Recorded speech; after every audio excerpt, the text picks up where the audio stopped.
get ready. 5 seconds. Start. The very informing and very useful debate that we have had on the motion has, I am sure, given government a great deal of food for thought. Many suggestions have been made which I have been thankful to find are very largely in accordance with government's own ideas on the problems which devaluation has thrown up, and I have no doubt in my mind that when we set up a suitable machinery for bringing about increased possibilities of consultation between the government and parliament in these matters, we should be able to push things forward to a satisfactory stage.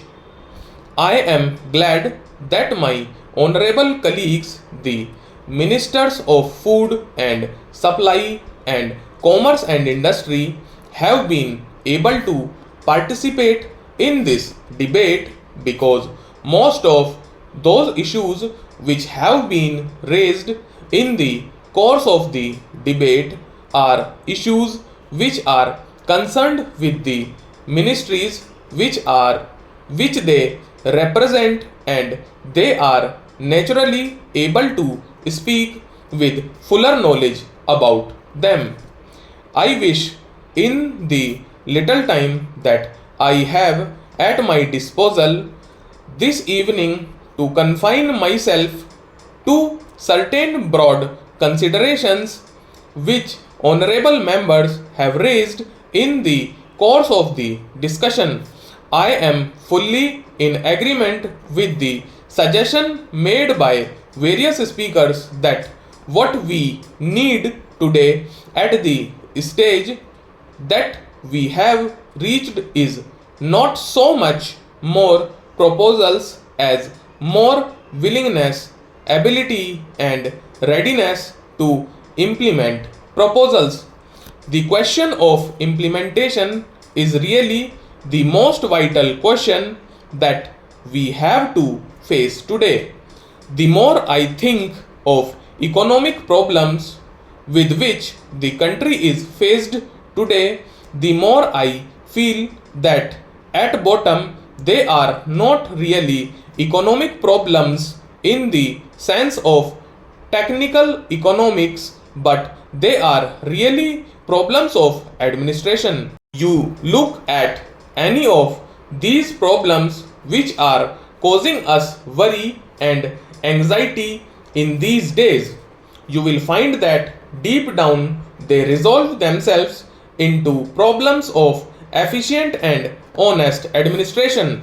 Now, the question of administration is bound up very closely with the other idea which has been suggested by several honorable speakers, namely the idea of coordination.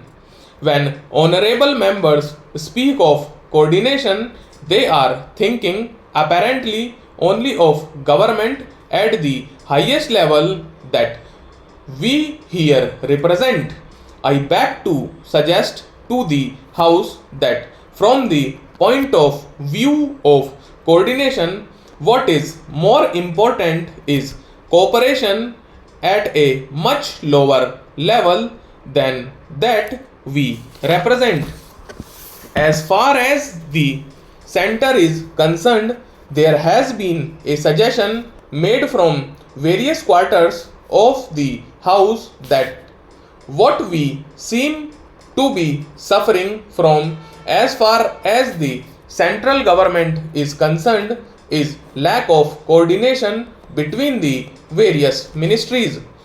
For some months now, we have been working with an economic committee of the cabinet in which all the ministers who are concerned with the economic side of administration meet often, sometimes twice a week, to consider jointly the economic problem that affect them all. And since I am perhaps very directly concerned with the working of that committee, I think I have some right to say that we have made a certain measurable degree of progress in the matter of coordination at the center. But as my honorable friend Dr. Shyama Prasad Mukherjee mentioned, the question of coordination is equally important as between the center and the states. Some of our greatest difficulties arise from the fact that under the kind of constitutional system under which we are working today, policy is laid down by the center, but the execution of the policy is in the hands of state governments. If there is not enough coordination, if there is not sufficient attempt on the part of the two agencies of government to get together and work out their problems jointly, we shall not be able to make the progress that we all desire. I do hope in the days which are immediately ahead of us, as soon as the Constitution has come into force, we probably shall have at our disposal a more effective machinery for this purpose. Sir, in the speech which I made on the motion before the House, I placed before honorable members the program that the government have in mind in order to meet the difficulties created by devaluation.